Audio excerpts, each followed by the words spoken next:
करोड़ों का जो डीलिंग हुआ है, इस करोड़ों के डीलिंग का जांच कौन करेगा? तो करोड़ों का डीलिंग का जांच के लिए निश्चित रूप से इसमें ईडी की भी जांच आवश्यक है।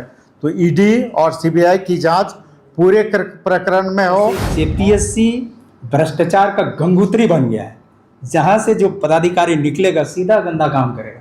तो जहां पदाधिकारी ही बन रहा है उस तरह से, तो क्या अध्यक्ष जेपीएससी के सदस्य पूरी तरह से टीडीपीएल के साथ मिलकर वो पूरे षड्यंत्र करके पूरे परीक्षा को बिल्कुल इन लोगों ने काफ़ी अनियमितताएं बरती है और झारखंड के छात्रों के साथ कार्यालय में पहली बार सीआईडी का छापामारी होना,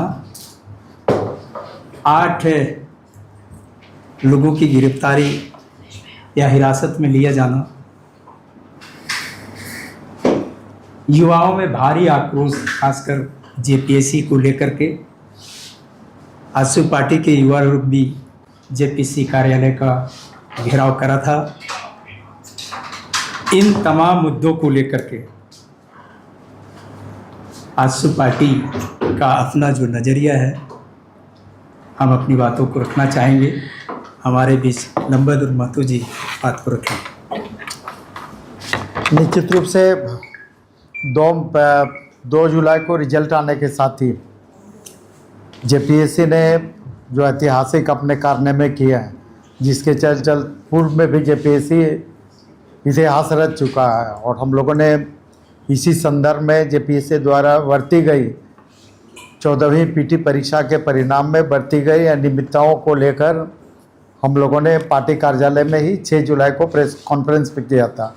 और इस प्रेस कॉन्फ्रेंस के माध्यम से जेपीएससी द्वारा बरती गई बहुत सारी अनियमितताओं के बारे में उजागर किया था।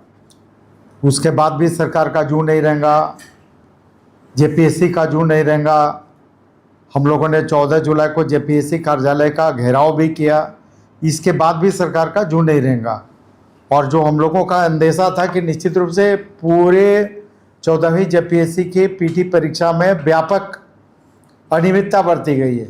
अनियमितताओं में सबसे ज़्यादा जो मूल रूप से है कि 20 मई 2025 को जिस आउटसोर्सिंग कंपनी टीडीपीएल को ब्लैकलिस्ट किया जाता है, उसी ब्लैकलिस्ट कंपनी को, जिस टीडीपीएल को यूपी गवर्नमेंट ने भी ब्लैकलिस्ट किया था, जेपीएससी ने भी ब्लैकलिस्ट किया था, उसी ब्लैकलिस्ट कंपनी से फिर से परीक्षा का संचालन कराना, उसका मूल्यांकन कराना, उसका परिणाम जैसे जारी कराने तक के महत्वपूर्ण कार्य पर परीक्षा परिणाम तैयार करवाने तक का जो संवेदनशील कार्य है, फिर उस ब्लैकलिस्ट कंपनी से कराया जाना निश्चित रूप से कई अनियमितताओं को और उसके अनियमितताओं के अंदेशा को जन्म दे रहा था।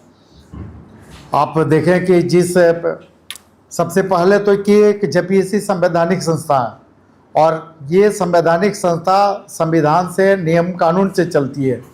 और जो परिणाम हुआ, जो पीटी परीक्षा का परिणाम, वो परिणाम ही असंवैधानिक था, क्योंकि उस परिणाम में नियमतः आयोग के आधे से अधिक सदस्यों का हस्ताक्षर होना चाहिए, जबकि किसी सदस्य का हस्ताक्षर नहीं था। तो पहला तो ये जो परिणाम था वो परिणाम ही असंवैधानिक है। हम लोगों ने उस समय भी मांग किया था कि जो मुख्य परीक्षा इतने कम समय में आयोजित कर रही है, तो सरकार मुख्य परीक्षा का जो तिथि निर्धारित की है, जो कार्यक्रम तय किए है जेपीएससी, उसको स्थगित करे और उसको आगे बढ़ाने का काम करे छात्रों के हित में।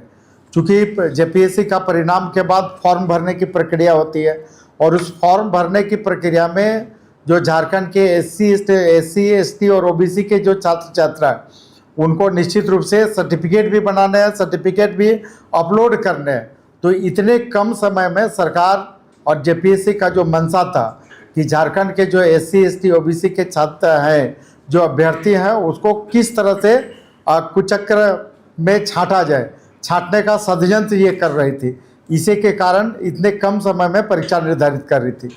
दूसरा जो महत्वपूर्ण है कि इससे पहले भी कई परीक्षा नियंत्रकों ने, इवन कि लोकेश मिश्रा जो भारतीय प्रशासनिक सेवा के थे, उन लोगों ने भी इस कंपनी के बारे में और आउटसोर्सिंग कंपनी के द्वारा जो अनियमितताएं बरती जा रही उसके बारे में जेपीएससी को आगाह किया था। लेकिन जेपीएससी ने इन सारी चीज़ों को अनसुनी कर दी और पूरी तरह से जेपीएससी के पदाधिकारी, जेपीएससी के अध्यक्ष, जेपीएससी के सदस्य पूरी तरह से टीडीपीएल के साथ मिलकर वो पूरे षड्यंत्र करके पूरे परीक्षा को बिल्कुल इन लोगों ने काफ़ी अनियमितताएं बरती है और झारखंड के छात्रों के साथ अहित किया है।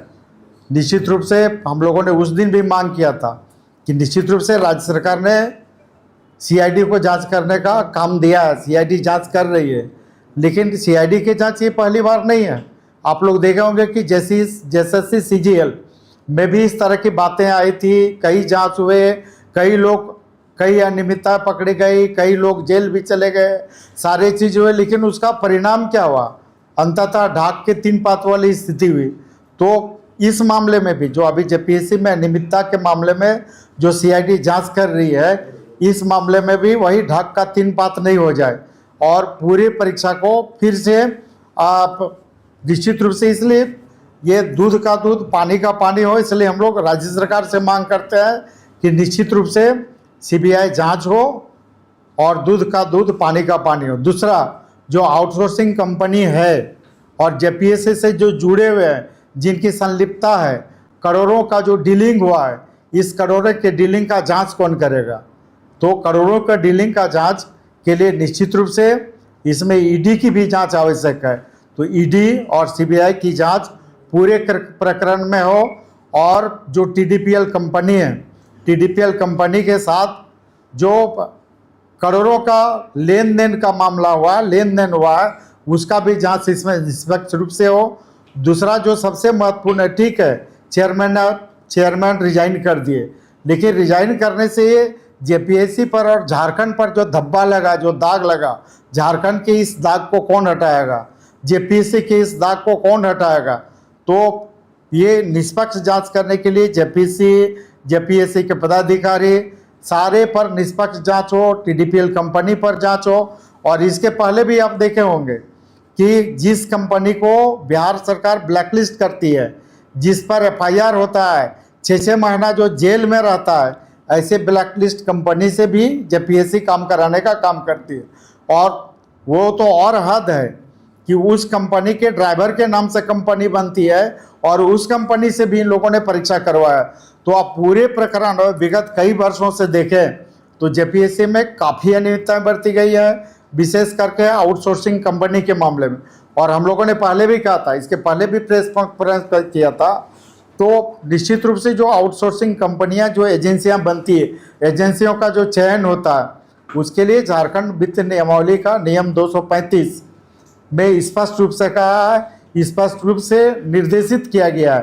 तो झारखंड वित्त नियमावली के नियम 235 का घोर उल्लंघन जेपीएससी ने किया है।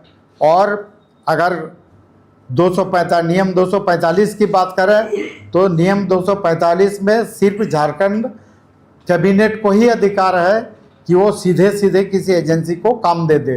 तो पूरे मामले में अगर देखें तो जिस कंपनी को इन लोगों ने मनमानी तरीके से बिना नियम 235 का पालन किए हुए और 245 का पालन किए हुए इन लोगों ने मनमर्जी तरीके से पैसे लेकर मनमुताबिक अपने कंपनी को देकर उल्लू सीधा करने का काम किया है। और यही कारण है कि आज पूरी परीक्षा प्रणाली और पूरी तरह से जेपीएससी पूरी तरह से झारखंड पर एक नया धब्बा लग चुका है। और इस धब्बा पर दूध का दूध पानी का पानी करने के लिए राज्य सरकार, माननीय मुख्यमंत्री जी तुरंत सीबीआई जांच का आदेश करें, ईडी को जांच दें, ताकि जो इसमें लेन देन का मामला कंपनी के साथ जो हुआ है उसकी जांच हो। साथ ही जेपीएससी ने जो करोड़ों का भुगतान अब तक जो ब्लैकलिस्टेड कंपनी पर किया है उसका भी जांच हो। वित्त विभाग के द्वारा भी इस मामले को संज्ञान में लिया जाए और निश्चित रूप से जो वित्तीय अनियमितताएं बरती गई है इसका भी जांच होना चाहिए। कुल मिला के सीआईडी के द्वारा जो जांच करने का या गिरफ्तारी का जो किया गया, हम तो कहेंगे कि ये लोग ढकना चाहता है, कवर करना चाहता है, अपनी गलती को छिपाने के लिए सीआईडी के द्वारा जांच करवाना चाहते हैं। इससे पहले भी इन लोगों ने जांच कराया है जिसका कुछ निकला नहीं। हम लोग को सीआईडी जांच पे कोई विश्वास नहीं है। ये अपना पूरा कागज़ को सुधारने का काम करेंगे जो चीज़ दिखाई पड़ता है। इसलिए स्पष्ट रूप से इसका सीबीआई से जांच होना चाहिए, ईडी से भी जांच होना चाहिए, क्योंकि पूरा लेन देन का काम हुआ है वहाँ। जितना भी आरोप लगे हैं, सच्चाई बाहर आ रही है। इस डर के चलते आज इस्तीफा उन्होंने दिया है, और इस्तीफा दे देने से सच्चाई छुप नहीं सकता है। सच्चाई कितना तक जाना होगा कि झारखंड के युवाओं के भविष्य के साथ खिलवाड़ कर रहे हैं ये लोग तो सीटें पेश दे रहा है। मैंने हर चीज़ आजकल लीक हो रहा। लोग सोचता है पेट्रोल लीक, वाटर लीक, यहाँ तो पेपर लीक होता है। क्या पेपर भी लीक होता है? मैंने इस तरह का लीक हो रहा है। मैंने एक तरह से जेपीएससी भ्रष्टाचार का गंगोत्री बन गया है, जहाँ से जो पदाधिकारी निकलेगा सीधा गंदा काम करेगा। तो जहाँ पदाधिकारी ही बन रहा है उस तरह से, तो क्या होगा? वो भी झारखंड का नहीं, बाहर के लोगों को बैठाने का पूरा टीडीपीएल जो ब्लैक लिस्टेड है, वहाँ के लोग को वाइट क्या होता है, ब्लैक ही दिखाई नहीं पड़ता है। सभी जगह पे ब्लैक लिस्टेड है, और जेपीएससी में वाइट हो गया। मतलब ब्लैक लिस्टेड कंपनी को वाइट दिखा करके उसको काम देना बहुत बड़ा झारखंड के युवाओं के साथ धोखा है। इसलिए स्पष्ट रूप से हम लोग को कहना है कि सीबीआई से जांच हो, और जितने भी लोग दोषी हैं उस पर कड़ी से कड़ी कार्रवाई की जाए, और सरकार इसके लिए जवाबदेही के साथ भूमिका अदा करे। धन्यवाद। दूसरा जो महत्वपूर्ण चीज़ इसमें है कि जो सबसे ज़्यादा संवेदनशील विषय है, आज भी राज्य सरकार, हम जेपीएससी एक संवैधानिक संस्थान है निश्चित रूप से, जहाँ पर उसके आयोग और अध्यक्ष पूरी तरह से निष्पक्ष और ईमानदार लोग वहाँ पर बैठे हैं।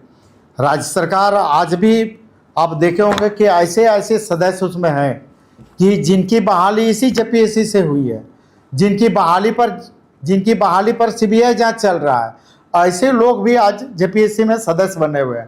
तो अगर हम लोग मांस की रखवाली बिल्ली को करने देंगे तो कहाँ से और कितना ये ऐसा जांच हो पाएगा?